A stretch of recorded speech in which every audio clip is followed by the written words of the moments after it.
ललनवा छठी माई दी आशीष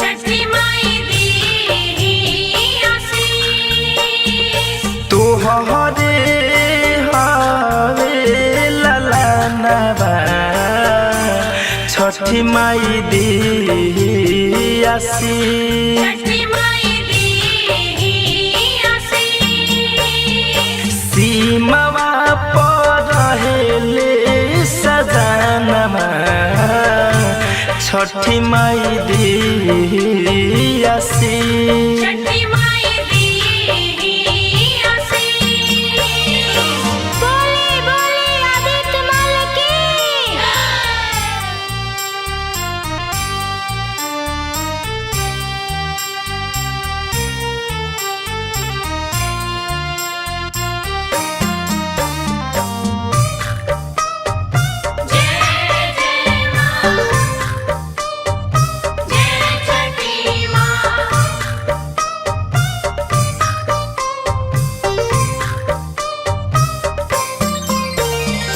लागल लड़ैया बलम दूर देश हो सही सलामत उनके रखी हरमेश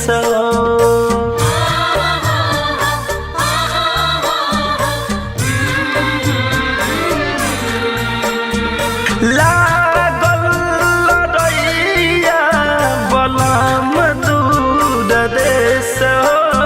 सही सलामत उनके रखी हरमेश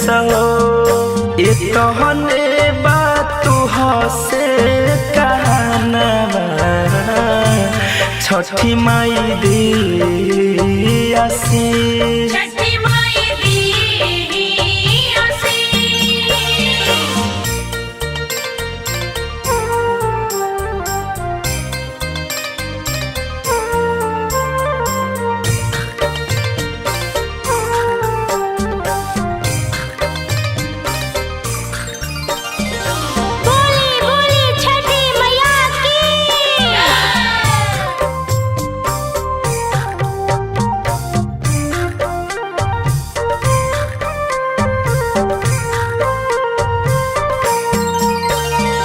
छठी मैया भूल चूक करी हो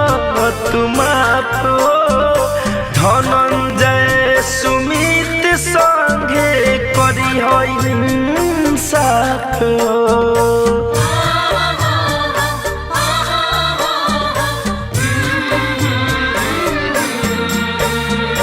छठी मैया भूल चूक करी हो तुम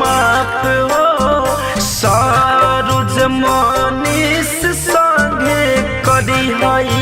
इंसाफ एही लागी करिले पूजनवा छठी माई दी आशीष छठी माई दी आशीष।